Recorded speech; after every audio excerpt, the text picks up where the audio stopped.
Die familie wat kuier hier by die Langehoek van Parkmark vandag. 'n warwoel van aktiwiteite wat hier in die gang is vandag.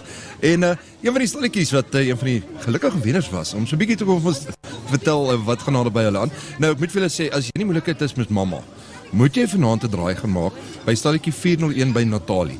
Natalie, baie welkom hier so by Milie FM. Baie dankie, Johan. Vertel ons 'n bietjie meer daar by stalletjie 401. Wat kan ons daar gaan kyk? Weet jy, ons verkoop egte silwer, sterling silwer, juwele.